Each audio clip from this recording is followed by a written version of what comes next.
Hey, sad and lonely, what's up? It's the Culture Detective here investigating your favorite movies, and today I'm going to do a movie review on American Psycho. So, I totally did not expect today to be October 1st. But anyways, I actually originally planned to watch this movie in the second last day of September so that I can review it before September ends.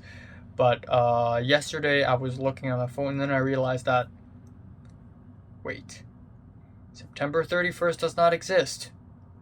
I fooled myself. I finally watched American Psycho last night, and it's pretty good.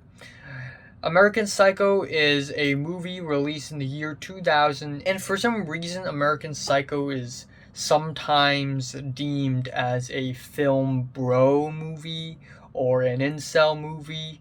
However, the director of this movie is actually Mary Herron, and she also co-wrote the screenplay for this movie. And this movie is adapted from a novel of the same name, and that original author also co-wrote the screenplay to this movie.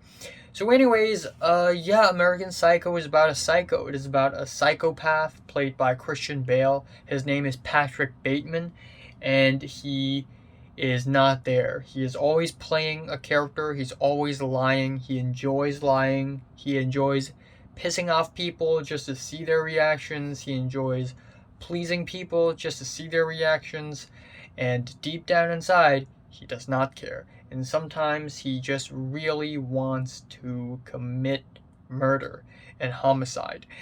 And so he does a lot of that, and that is pretty much the movie. And I honestly didn't expect this movie to be anything like great or anything. I thought it would be a fun movie, and that's pretty much my expectations. And yeah, it's pretty much that. It's a pretty fun movie. It is entertaining, and I would say that this movie is not as engaging as I thought it would be. Like, aside from Patrick Bateman, I pretty much didn't care about any other character. They all show up, and then they're gone. I pretty much don't care about anyone else. And yeah, I think that's actually kind of the point, because ultimately this isn't just a movie about a psycho killing people and then that's it. Kind of crazy. I think this movie is ultimately, or the novel is ultimately more of a character study on psychopaths, psychopathy, and this movie hits a lot of the features and aspects of psychopathy on the nail, like the main character not feeling any emotions whatsoever, compulsive lying, always playing a character, being manipulative, essentially not caring about anyone's feelings at all, and just having this tendency for violence. Maybe American Psycho is not the most accurate depiction of a psychopath ever, obviously, but it still tries, and it kind of hits that on the nail quite well while being kind of entertaining at the same time.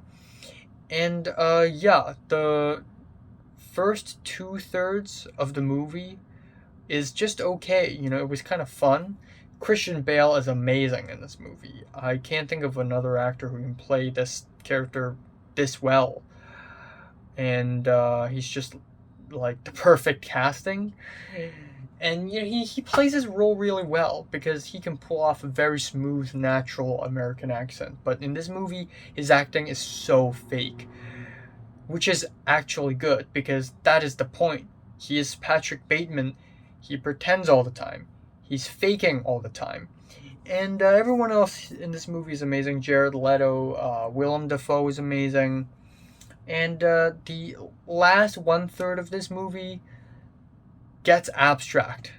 For some reason, the last one third of this movie is kind of like a mind fuck where you start to realize that reality is not what it seems and that things are a little bit different. Is that a spoiler alert? I'm going to give a minor spoiler alert. I'm going to give a minor spoiler alert because I actually totally did not expect this, even though a lot of people online have talked about American Psycho. There's a lot of love for American Psycho in Filmstagram, but I actually have never known this. But the last act of American Psycho is kind of mind bender, where we begin to realize that things are not as real as they seem, and I actually kind of like that. And then we have the ambiguous ending, which is actually quite ambiguous, and I like the concept of it, but the ending doesn't feel emotionally all that conclusive for me. Like, a movie can have an ambiguous ending but can still feel conclusive, like Inception. In Inception, the whole storyline is over, but we still have an extra scene that feels more personal and emotional, and it ends up feeling ambiguous, and it actually works really well. While in American Psycho, we also have an ambiguous ending, which I like. I love ambiguous endings, but it just doesn't feel as emotionally fulfilling as I would have liked it to. But yeah, these are just my thoughts. I don't have much else to say about this movie. I had a fun time, I guess. Feeling a light to decent 8 out of 10. So, if you watched American Psycho from 1 to 10, how much did you rate it? Like, and subscribe if you want more. And thanks for watching. If you're interested in knowing what sort of movies I will review next, go to my Letterboxd. I have a playlist there which pretty much shows all the movies and maybe some animes and TV shows that I will be watching and reviewing. Also, The Green Knight, I'll be watching that, and then Back to the Future, and then, yeah.